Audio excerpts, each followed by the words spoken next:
In the 1700s, John Newton went to sea with his father on a merchant ship.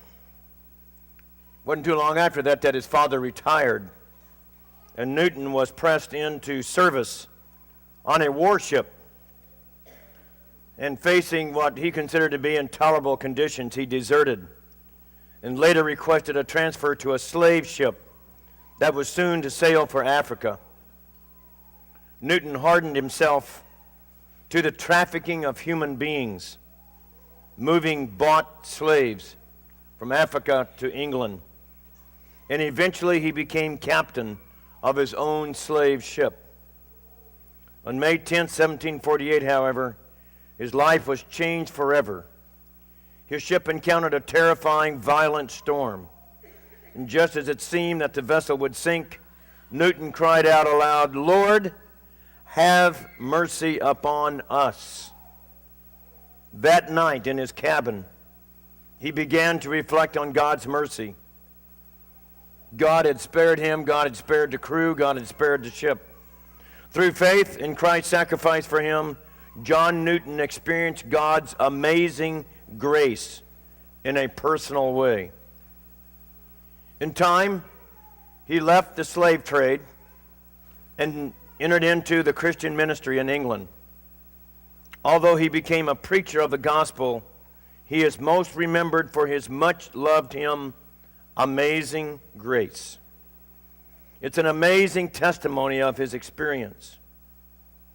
He became, you might remember, the pastor, the mentor, the confidant to William Wilberforce, the young man who at the age of 21 had entered the Parliament and began to have the desire early on, along with the youngest prime minister in England at the time, of changing England from slave trade, abolishing slave trade. It took him 20 years to accomplish that. 20 years. Goes along with my saying that sometimes things come along slowly. Good things come slowly.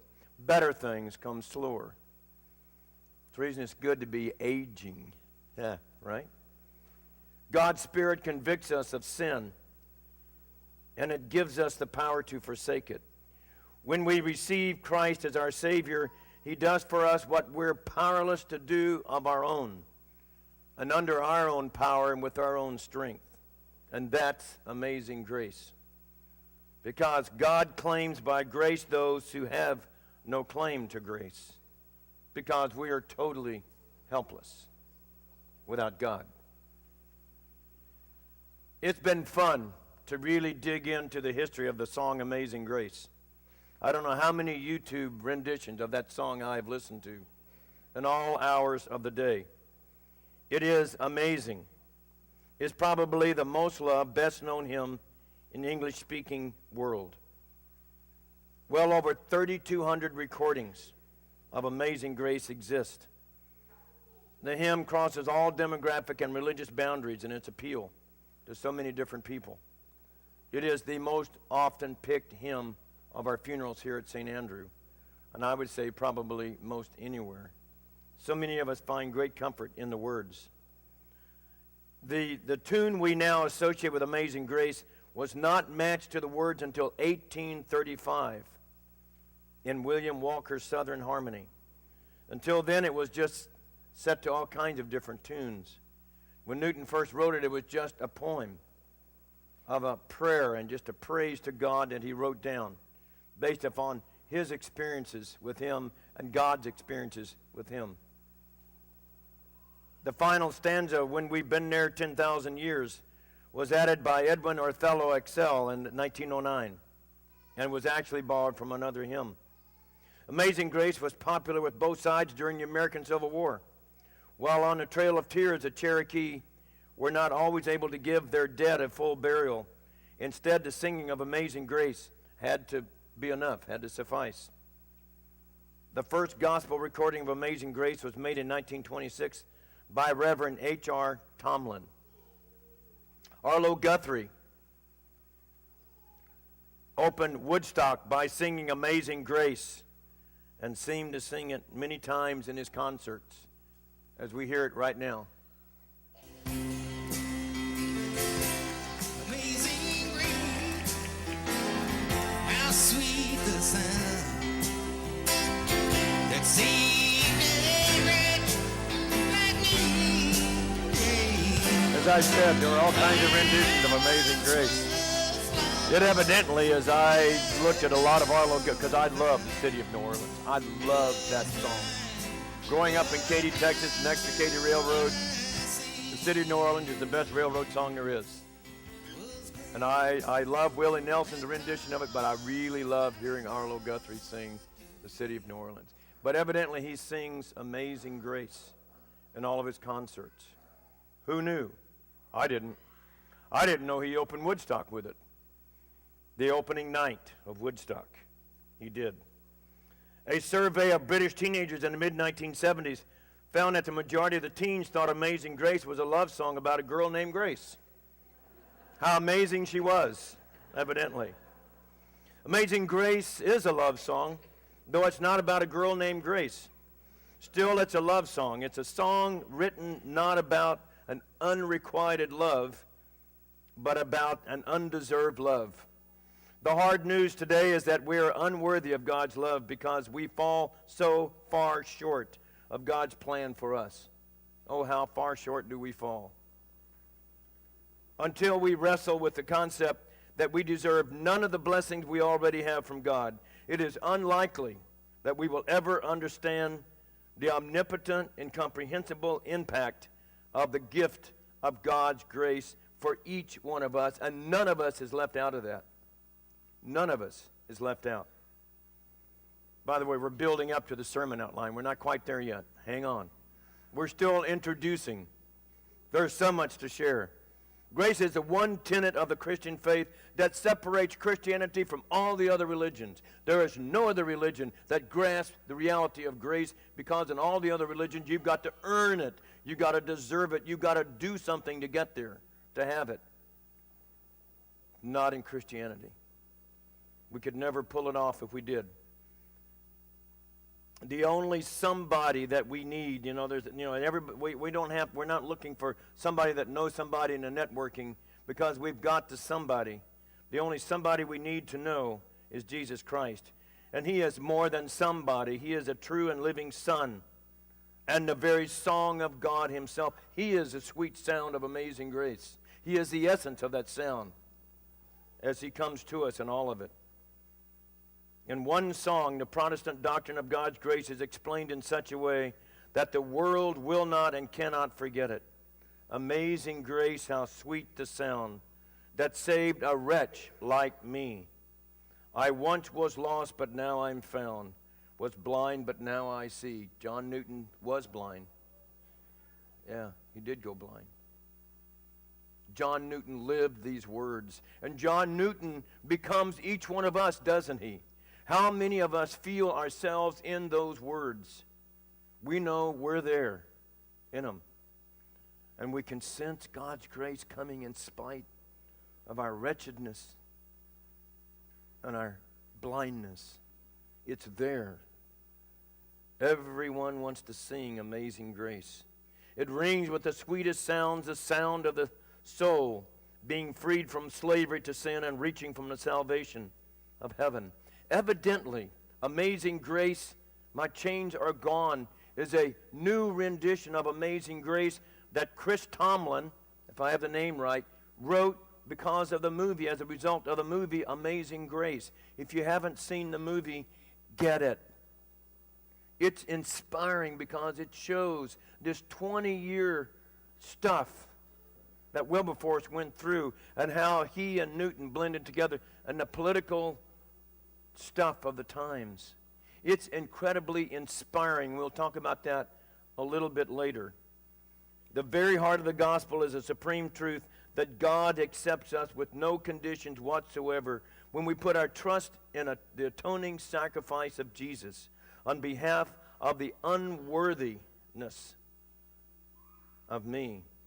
We are the unworthy, and still we are completely forgiven, completely loved, completely complete.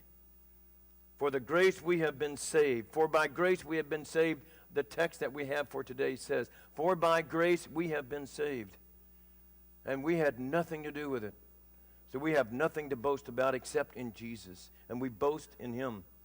We brag about him. Amazingly, simply amazing. And sweet, so sweet is the sound of God's grace. I hope you can hear it now, and I hope when you leave here, you have more than just the song, the tune of the song ringing in your heart and in your mind and in your ears. Let's move to the outline very quickly. Number one, let's consider our past. There's a past and a present in these verses. And it's separated by a three-letter word, but. We'll move our way to the word. Look for the buts in Paul's writings.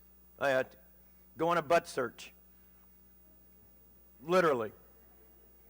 You can also go on a however search. Every time you see a but in Paul's writings, he's changing. He's going from here to there. Whenever you see a however, you're usually going from a big doctrinal truth to a so what, to the application. I love Paul for those writings. He doesn't just get into a nice theology and a nice stuff, which he does. But then he says, okay, now, therefore, but, and a beautiful but today. Man, it's a great one. Terrific. Now, okay, we consider our past without God's grace. The first three verses. And if you have your Bibles open, if you don't, shame on you. You're in grace, you live in grace, but shame on you for not having your Bibles. Because I have Ephesians all marked up. This is just the first page. It's amazing. Circle the word but. Circle the word but at the beginning of verse 4. That separates these first three verses and then the next ones that come. So if you don't have your Bible, go back home, look it up, circle it. Because it's a big deal. And put an arrow up and an arrow down from the word but. So the arrow going up, we were dead. Verse 1, we were dead in your transgressions, and we were totally dead. We were dead in the water. The word salvation means to rescue. But the way it's often pictured is someone throwing a life preserver out into the ocean, and somebody's out there like me flailing around in the ocean. I'm about to drown, and you throw a lifesaver out, and I'm saved. I don't drown. Wrong picture of salvation. Salvation would be me dead in the water, and my body is bobbing up and down. Dead. Jesus doesn't just throw a life preserver. He comes into the water with me, grabs me, and blows his breath into me and gives me his life in place of mine. That is salvation. And that is a salvation in which we now live. It's more than just rescue from drowning. It's rescue from having drowned to death in myself. When we really capture the fullness of that rescue, we really begin to see how helpless we are without Christ. But with Christ, we have it. B, we were disobedient to God. You used to live when you followed the ways of this world and the ruler of the kingdom of the air, the spirit who is now at work in those who are disobedient. All of us also lived among them at one time, gratifying the cravings of our flesh and following the desires and the thoughts. We were just ignorant of God, or we lived as though we were. And then C, we were deserving of God's wrath. We were by nature deserving of his wrath. We had it coming. We literally had his anger, his wrath, and his unleashing of that on us. We had it coming. Oh, however, number 2, the sweet sound of our present. The sweet sound of our present. By grace, we are saved. But notice that but because of his great love for us, God, who is rich in mercy, made us alive with Christ, even when we were dead in transgressions. It is by grace you have been saved. Okay? You remember that Romans 6 talks about in our baptism. Romans 6 is the so what of baptism. So what? We've been baptized. So what? Don't you remember? Paul says that in the process of your being baptized, you were dead. You died in that baptism. And in the process of your dying, you died with Jesus. And as you died with Jesus, you then rose with him, because that's exactly what he does with death. He overcomes it. And as we rise with him, we live in his resurrection power. It's on this side of the present in which we live, in that fullness of the life. But because of his great love for us, God, who is rich in mercy, made us alive with Christ even when we were dead. When we were dead in our transgressions, dead in the water of our stuff and all that I am. B, by grace we are raised, as we said, and God raised us up with Christ and seated us with him in the heavenly realms of Christ Jesus. C, by grace we are recreated. We are made new. Earlier in one of our songs it said we were instruments of God. I don't remember the exact word, but it used the word instrument. And we're instruments of God. For we are God's handiwork, created in Christ Jesus to do good works, which God prepared in advance for us to do. Turn to your neighbor and say, you're a piece of work. Do that. You're a piece of work. And then you say, yes, I am, by golly. I am. By God, I am a piece of work. I am God's piece of work. So just soak it up when somebody says, you're a piece of work. Yeah, we are. For we are God's masterpiece. The NASV says. He has created us anew in Christ Jesus so we can do good things he planned for us long ago. Yeah. So how do we remember what grace stands for? You see the acrostic? Say it with me. God's riches at Christ's expense. That's how we define grace. And that makes it easy to talk to other people. What is this grace stuff? Well, it's God's riches at Christ's expense. I love that definition. But now I want to spend just at least 4 minutes. I'm going to try to only spend 4 minutes talking about, so what? Doesn't this feel good to be loved so much and to have all this sweet sound of this grace in our lives? But I want to say, so what? I cannot tell you how working on this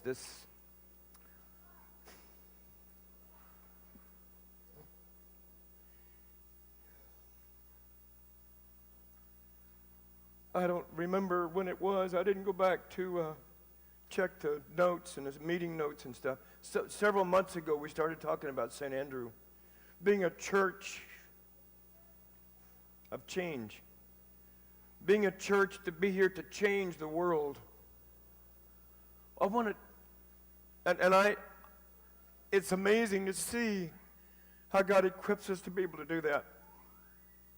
I don't care if it's right here inside this building, right here in this worship service, or if it's downstairs in our preschool that's coming, or downstairs with Celebrate Recovery, or across the parking lot to our transitional housing, or down the highway to Eisleben Lutheran Church in Scott City, or if it's across the state over to Joplin with Camp Noah, or if it's across the waters to Haiti, or a little further across the waters to Kenya. The Lord has blessed us with so many opportunities to change and impact people's lives with his grace and his love.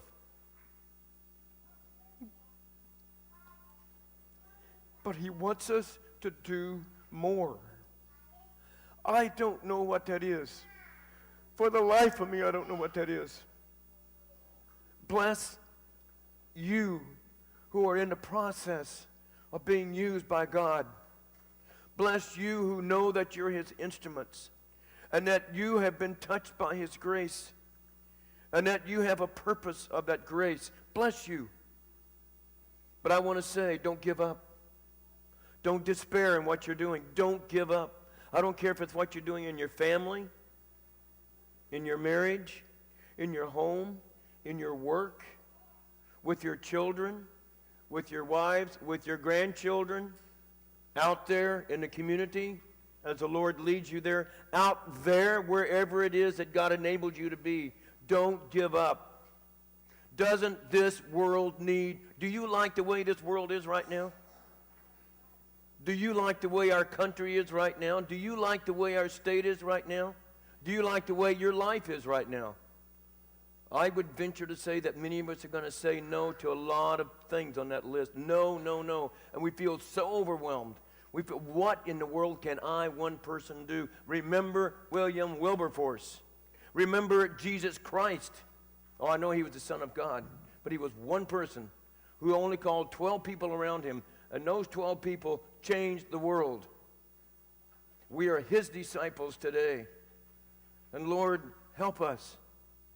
You see, I feel like I've kind of settled into a rut, into the nice comfort zone of where the Lord has called me, and it feels, and I'm kind of cruising along, and things feel good.